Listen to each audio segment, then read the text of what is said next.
తాకట్టులో ఉన్న బంగారాన్ని విడిపించి ఆ రోజు ఆన్లైన్ రేటుకే మేము కొంటాం. Sharma gold company. నమస్తే, వెల్కమ్ టు సుమన్ టీవీ. నేను మీ యామ్ని.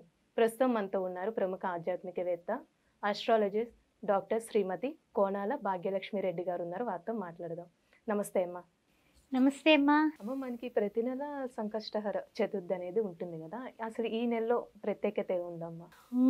విశ్వేశ్వర విరూపాక్ష విశ్వరూప సదాశివ అని ఈశ్వరుణ్ణి, ఓం గం గణపతే నమః ఏకదంతాయ విద్మహే వక్రతుండాయ ధీమహి తన్నో దంతి ప్రచోదయాత్ అని గణపతిని అంటే తండ్రి కొడుకులని ఇద్దరిని కూడా స్మరించేటటువంటి రోజుగా చెప్పుకోవచ్చు.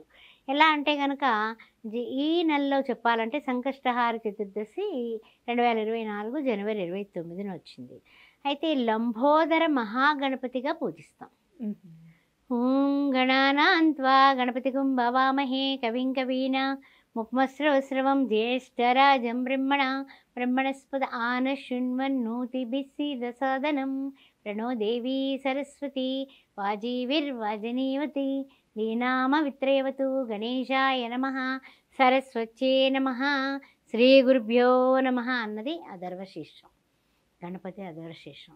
సరే, వేదాలు ఈ విధంగా చెబుతున్నాయి కదా, మరి మనము ఏ విధంగా పూజించాలి అంటే ఏకదంతుడైనటువంటి వినాయకుడు ఈ సంకష్టహార చతుర్దశి రోజున మనం పూజిస్తే మనకేమిటి అనేదే కదా మనందరికీ వచ్చును. వివాహ అడ్డంకులు తొలగిపోతాయి.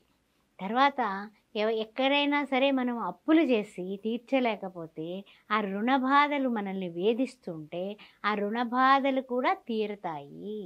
ఎక్కడి నుంచో ఏదో విధంగా మనం ఇచ్చి మరిచిపోయిన వాళ్ళు పట్టుకొచ్చి ఆ డబ్బులు ఇవ్వడం జరుగుతుంది. అందువల్ల సంకష్టహార చతుర్దశి వ్రతం కింద కూడా ఆచరించే వాళ్ళు ఉన్నారు, గుర్తుపెట్టుకోండి. అయితే ఏంటంటే కొంతమంది చక్కగా ముడుపు కడతారు వినాయకుడికి ఈ వేళ రోజు.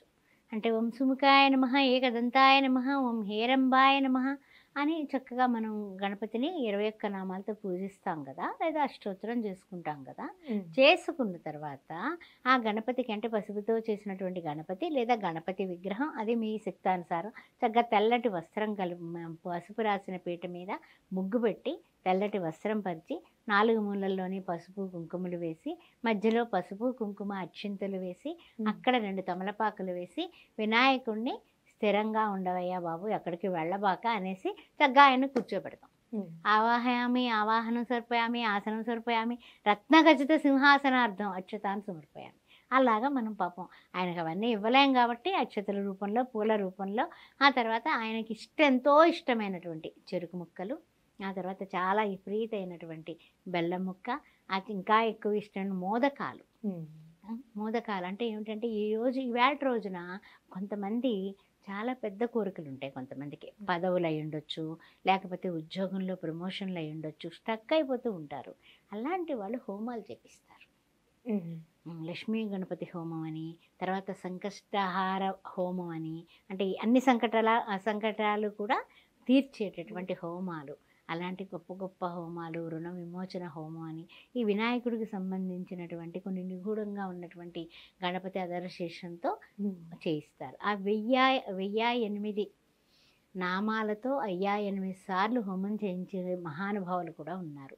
వాళ్ళు ఏం చేస్తారంటే మోదకాలు తయారు చేస్తారు. ఎలాగా అంటే కనుక చక్కగా మనకి మోదకాలు అంటే మనం వినాయక చవితి చేస్తాం కదా, కొబ్బరి తర్వాత వచ్చేసి బెల్లము అన్నీ వేసి, చక్కెర కానీ బెల్లం కానీ లోపల వేసి చక్కగా లోపలంతా కూడా మోదకం అంటే రౌండ్గా చేసి ఇలా నా చేత్తో నొక్కుతాం కదా, అలాంటివి హోమంలో వేస్తారు.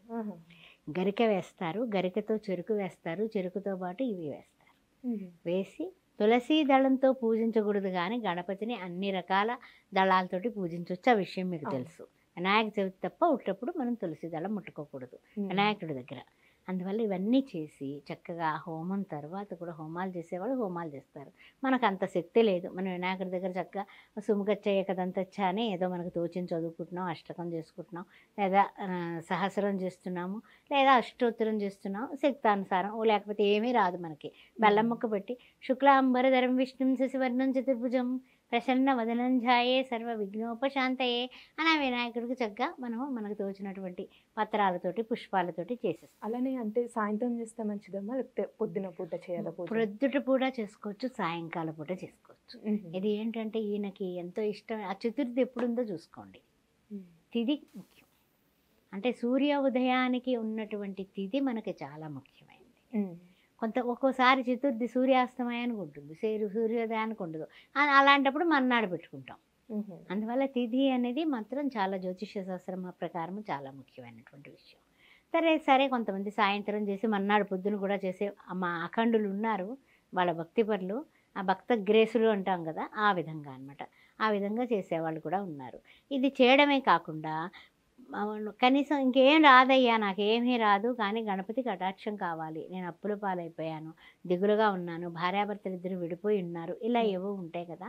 అలాంటప్పుడు ఈ యొక్క ఓం గం గణపతే నమః అనే ఆ పసుపు విఘ్నేశ్వరుడికి భక్తితో అక్షంతలతోటి మనం పూజ చేసి ఆ వినాయకుడికి నమస్కారం చేసుకుని గరికెతో పూజ చేసి 27 గుంజళ్ళు తీయండి.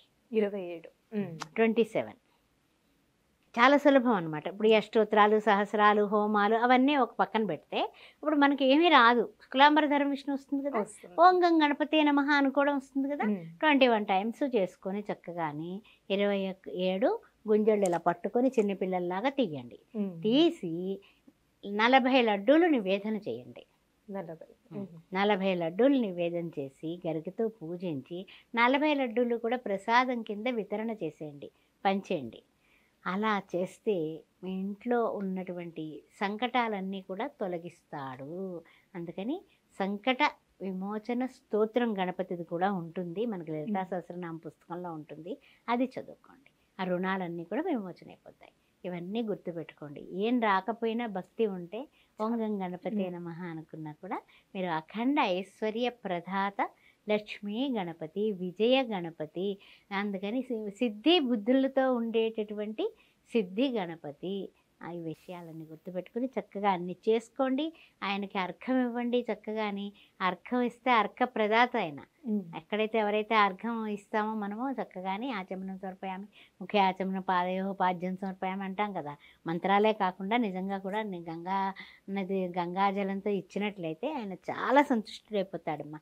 చక్కగా సాయంత్రం మాటలు చేస్తారు చాలామంది, పొద్దున మాటలు చేసుకునేవాళ్ళు కొంతమంది. వాళ్ళ సమయానుకూలం, ఇదేం మనం ఇట్లాగేం లేదు, నేను రూల్ అనేం లేదు. సాధారణంగా కొంతమంది చాలా వరకు ప్రదోష వ్రతం కింద చేస్తారు, సాయంకాలం పూట చేస్తారు. పొద్దున మాటలు కొంచెం సాయంకాలం పూట ఈ సాఫ్ట్వేర్లు వాళ్ళు ఎక్కడ దొరుకుతామని అనుకుంటే పొద్దున మాటలన్నా చేసుకోవచ్చు. ముఖ్యంగా మనకి 11 లడ్డూలన్నా కనీసంలో కనీసం నివేదన చేయాలి, తప్పదు. చాలా చక్కగా తెలియజేశారమ్మా, ధన్యవాదాలు. ఓం శ్రీమత్రే నమః, ఓం గం గణపతే నమః. అన్ని విషయాల్లో విజయం కలగాలంటే ఈ సంకష్టహార చతుర్దశి ప్రతి నెలలోనే కూడా మనకి ఎప్పుడు అమావాస్యకు ముందు వచ్చేటటువంటి చతుర్దశి నాడు సంకష్టహార చతుర్దశి అంటాం. కాబట్టి ఆ విషయాన్ని గమనించండి, మీరందరూ కూడా చేసుకోండి. చక్కగా విఘ్నాలు లేకుండా ఆనందంగా ఉండండి. ఓం గం గణపతే.